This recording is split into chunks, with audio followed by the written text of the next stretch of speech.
Esse pode ser o vídeo mais importante da sua vida. Na verdade, esse pode ser o vídeo que vai fazer você finalmente aprender inglês esse ano. Coloca o seu like aí para poder você mostrar realmente que isso é importante para você. Nesse plano infalível para você aprender inglês esse ano, eu vou trazer algumas das técnicas que mais ajudaram meus alunos até hoje e que eu usei também para poder conseguir ficar fluente em inglês muito mais rápido que a maioria das pessoas que aprendem aqui no Brasil. Esses elementos são literalmente os elementos básicos que são usados para construir a maioria das frases no inglês. E justamente para você destravar logo essa primeira parte do aprendizado e você conseguir montar suas primeiras frases logo de cara. E como é que a gente faz isso? Para começar a montar suas primeiras frases em inglês, é o que a gente chama de verbo to be. E ele não demora anos para você aprender. Eu já fiz uma aula sobre isso, eu vou só passar rapidinho sobre isso daqui para quem tá começando e para quem chegou agora. A primeira coisa que você tem que saber é literalmente os pronouns, que são os pronomes em inglês. Não tem como você não saber disso, você precisa saber disso. Então, I, you, he, she, it, we, they. Eu, você, ele, ela, isso, que seria esse it aqui, we e they, que são nós e eles. E qual que é o verbo to be? O verbo to be é literalmente o verbo ser ou estar. Dependendo do contexto, ele vai ser o ser, ele vai ser o estar. Você precisa saber conjugar ele aqui, né? Para essas formas aqui. Em inglês não tem muito essa conjugação, é basicamente uma forma que se repete. O verbo to be para I, qual que é? É am, né? Eu sou, eu estou, é am. Para he, she, it, é is. Então, ele é, he is. Ela é she is. Isso é, it is. O restante tudo are. Então, você é you are, nós somos we are e eles são they are.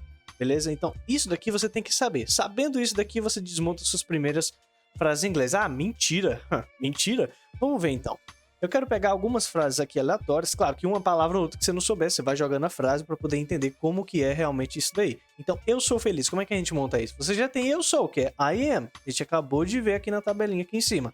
Então, I am e feliz em inglês é happy, tá? E olha só, você consegue dobrar sempre a quantidade de frases que você consegue fazer. Se você consegue fazer 50 afirmações em inglês, você não consegue falar 50 frases. Você consegue falar 100 frases, 50 afirmações, 50 negações e 50 perguntas. Então, na verdade, são 150, olha aí. Ah, como é que eu monto isso na forma de pergunta? Quando você tem o verbo to be na frase, você simplesmente inverte, tá? O verbo to be vai para trás e o I vai para... Você vai ficar com am I happy? Seria a pergunta, eu sou feliz? Am I happy? Então você transformou essa frase em uma pergunta simplesmente invertendo. Olha que processo simples. Ah, mas isso é muito fácil, tá bom. Ela está caminhando em inglês. Ela está, você já sabe, a gente montou a tabelinha lá em cima. Ela é she, está é is, e aí ela está caminhando. Como é que é caminhando em inglês? Não sei, não tem problema, você já sabe 2/3 da frase. Walking, tá? E aí a quantidade de palavras que você for pegando, vai montando mais frases, por exemplo, com walking. Você já tem she is, faz com he is, it is, e faz a forma da pergunta. Ó, quantas frases você consegue fazer. Então, she is walking, inverte is she walking. Você já tem 4 frases aqui. Agora, troca os pronomes. Ao invés de I, você coloca you. Então, vai ser you are happy aqui em cima. Ou então, se você he is happy. Aí você inverte, tem perguntas. Olha quantas perguntas, quantas frases você está fazendo com simplesmente um elemento, que é o verbo to be, e algumas outras coisas aí na frase, como o pronome e algum resto que você pode pegar de exemplo. Então, ela está caminhando, você pode transformar ele está caminhando. Ela está caminhando no parque, você pode adicionar isso, faz a forma de pergunta, coloca para vários pronomes. Olha só, a sua primeira aula de inglês, né, no exemplo, e você montando, olha o tanto de frase que você montou. Se você faz esse destrave, você vai aprender muito mais rápido. E aí você pode montar outras frases. Por exemplo, nós estamos assistindo TV. Você já tem nós estamos, que a gente já construiu na tabela em cima. Então é we are. E aí assistindo TV seria o watching TV. Ah, eu não sabia. Tá bom, agora você sabe. Forma mais frases com watching TV. Aí ele está assistindo TV, nós estamos assistindo TV. Faz a forma de pergunta. Olha o tanto de frases que você já montou, você não vai esquecer mais o watching TV. E aí você já tem mais palavras no seu vocabulário. Vamos para a próxima. Ele é um médico. Fácil de fazer. Você já tem ele é he is. E aí um médico, a doctor. Você consegue transformar isso numa pergunta. Você quer perguntar, ele é médico? Lembra do que eu te falei. Esse para trás, e para frente, esse he a doctor. Tá bom? E você consegue formar várias frases com isso daí. E aí você desbloqueando essa primeira parte, você vem para essa parte aqui, que é uma das partes mais importantes, que é você entender e reconhecer padrão. Muito cuidado com aplicativos de idioma. Porque às vezes esse aplicativo pede para você montar uma frase e traduzir ela. E aí você traduz de um jeito e você não presta atenção em padrões e você acaba achando que você está desaprendendo mais do que aprendendo. Vamos pegar, por exemplo, a palavra no. A palavra no em inglês, né? Eu estou no lugar, não sei o quê. Esse no, ele tem in, ele pode ser on e ele pode ser at. Ele pode ser in, ele pode ser on e ele pode ser at. Aí você fica, ué, como assim? Vamos supor que você tá lá no aplicativo e esse aplicativo pediu para você traduzir essa primeira palavra aqui. Eu estou no ônibus. Você não sabia como que era no. Você colocou qualquer coisa, ficou I am on the bus. Aí o que é que você pensa? O que é que você decora disso daqui? Que então no em inglês é on. Aí você fala, pô, top, agora eu já sei que no em inglês é on. Quando eu for formar outra frase aqui no aplicativo, vou colocar on de novo e vou sair no sucesso total. Nossa senhora, agora você vai ver eu aprendendo inglês. Só que aí você vai lá, ele pede outra frase, que seria eu estou no trabalho, e você fala I am no. Pô, no eu acabei de ver, é on. Vou jogar aqui, vai dar certinho. I am on work, só que ele vai e fala pra você que tá errado. Aí você fica, ué, como assim tá errado? Não era on nesse instante? Só que o que é que acontece? Ao invés de você pegar e entender que no em inglês é on, não faz isso. Pega esse padrão aqui, ó, esse finalzinho da frase, on the bus. E você faz várias frases com on the bus. E você vai lembrar disso. Então, sempre que você for montar uma frase em inglês que tenha no ônibus, sempre vai ser on the bus. Não necessariamente no em inglês sempre vai ser on, mas sempre no ônibus sempre vai ser on the bus, saca? A mesma coisa vai acontecer com o trabalho. Então, aqui não funciona on work, porque no trabalho em inglês é at work. E aí você pega esse padrão aqui, at work. Sempre que você for montar uma frase em inglês que for no trabalho, sempre vai ser at work.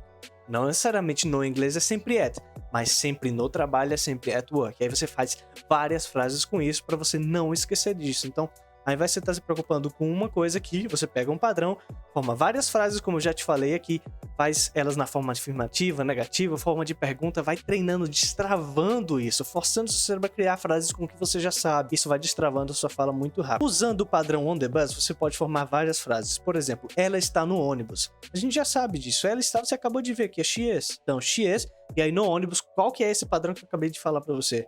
On the bus. Você não precisa se preocupar como é que é on aqui. Ah, é on porque na regra on the... Ah, esquece regra, velho. Então, on the bus. Então, she is on the bus. Ela está cantando no ônibus. Olha só, outra frase completamente diferente. Mas a gente pega aqui, ela está, a gente já sabe que é she is. Cantando seria singing. E aí você vai simplesmente aplicar esse padrão que você acabou de aprender em mais uma frase. Então, singing on the bus. Olha aqui, mais uma frase que você fez. Mais outra frase, vamos fazer. Ele deixou o celular no ônibus. Ah, essa é mais complicada. Não importa, eu só coloquei essa mais complicada pra você entender que o padrão ele vai se repetir. Então você tem aqui he, deixou seria left on the bus. Ele deixou o celular no trabalho. Você percebe que o padrão que você acabou de ver, on the bus, ele tá se repetindo. E olha só quantas frases você montou. E você pode transformar isso tudo em pergunta. Você não tem mais 3 frases, você tem 6 frases. Você pode negar. Então você coloca he is not, she is not singing. E forma a pergunta na forma negativa também. Você já tem mais 6. Agora você tem 12. Enfim, então são muitas frases que você pode fazer quando você pega os padrões e vai repetindo. Então, se você pegar esse exemplo aqui, você consegue destravar sua fala muito mais rápido. A gente vai para a última parte, que você pode considerar isso daqui uma das partes mais importantes do seu aprendizado, sim, que é a parte do watching. E aí tem um método específico. Esse método de assistir, ele envolve o seguinte: usar 15 minutos para poder realmente assistir, tá? E assistir, como que eu vou assistir? Se você não sabe, tem um vídeo aqui no YouTube sobre como assistir em inglês da forma mais eficiente. Então clica para poder você entender como que é assistir. Não é simplesmente você sentar no sofá, ligar lá, deixar o áudio em inglês. Tem uma forma exata de você assistir. E você vai assistir, você vai perceber palavras que se repetem. Essas palavras, se repetirem em 15 minutos, quanto você não acha que elas vão continuar se repetindo? Elas vão. Então pega essas palavras que se repetiram e cria diálogos com isso. Diálogos, muitas frases. O diálogo não precisa fazer sentido, mas você precisa pelo menos criar várias frases ali de perguntas e respostas usando essas palavras que se repetiram, porque assim você não vai mais esquecer essas palavras. Então esses 40 minutos aqui seriam diálogos, tá? E mais 15 minutos você vai praticar falando esses diálogos. Se você não tem ninguém para praticar, pratica com você mesmo, vai você mesmo falando, tá? Então isso daqui seria uma rotina ótima, perfeita, diária para quem está aprendendo inglês e tem esse tempo aqui disponibilizado. Então, num dia só, você vai ficar 15 minutos ali para poder assistir, perceber palavras que se repetem, vai anotar essas palavras, vai entender essas palavras e depois você vai criar diálogos usando essas frases. Ah, como é que eu vou formar várias frases em inglês se eu ainda não consigo falar inglês bem? Cara, só aqui é o tanto de frases que a gente acabou de montar com coisas básicas. Então, com certeza, você vai conseguir montar várias frases aí, perguntas e respostas usando as palavras que você vai ver que se repetem lá enquanto você assiste. E aí você vai criar esses diálogos para forçar seu cérebro ativamente a usar o que ele sabe de inglês para poder montar frases ali. Isso destrava muito rápido o seu inglês. E aí você vai praticar depois mais 15 minutos falando. Se você tem esse tempo, ótimo. Essa é uma rotina perfeita. Você vai aprender muito mais rápido que a maioria das pessoas se você usar esse tipo de rotina aqui. Agora, mas eu não tenho esse tempo todo disponível. Não tem problema. Então no dia 1, da sua semana lá que você reservou pro inglês, você vai fazer 15 minutos só assistindo. 15 minutos, claro, não é assistindo de qualquer jeito. Lembra, vai no meu YouTube, tem lá como assistir inglês da melhor forma. Você vai pegar e entender qual que é esse método, porque é um momento de exercício, não é um momento de lazer que você vai ligar a TV e ficar lá assistindo. Não. É um momento de exercício para você perceber padrões, tá? Então, aí você vai usar esses 15 minutos e outro dia da semana você usa para fazer os diálogos. E outro dia da semana, não tem outros exercícios, tem um dia na semana, tudo bem. Nessa semana você usa para assistir e perceber os padrões, na outra semana você cria os diálogos, vai demorar um pouco mais, mas ainda assim vai ser mais eficiente que a maioria das pessoas, tá bom? Essa criação de diálogos, ela é super importante. Isso vai fazer com que você pare de esquecer as palavras em inglês, porque se você tava lá assistindo, viu a palavra que se repetiu, essa palavra vai continuar se repetindo, você criou diálogos com essa palavra, ou seja, você mesmo foi lá e criou várias frases usando essa palavra, a chance de você esquecer essa palavra vai ser mínima. A partir do momento que você cria várias frases em inglês, você vai começar a entender melhor quando você estiver assistindo também. Você vai ver frases que você criou. Então você foi lá, criou algumas frases em inglês. Quando você vê, você tá assistindo e você viu uma frase que é exatamente igual à frase que você criou, ou então na mesma estrutura, né, da frase que você criou, e você consegue entender essa frase muito bem, porque você assistiu, você criou diálogos e você praticou falando. Então quando essa frase apareceu, você sacou, você entendeu essa frase muito rápido. E aí a última coisa é você ter uma metodologia eficiente em aulas didáticas. Então se você tem um curso, um professor que pode te proporcionar uma metodologia mais eficiente e aulas didáticas para você, acelera ainda mais o seu aprendizado. Então se você quer, por exemplo, entrar no método Accent, aqui no link da descrição tem um link para você poder entrar no curso, tá bom? Comenta aí, qual que é a sua maior dificuldade de inglês no momento? Eu vou fazer um vídeo sobre isso.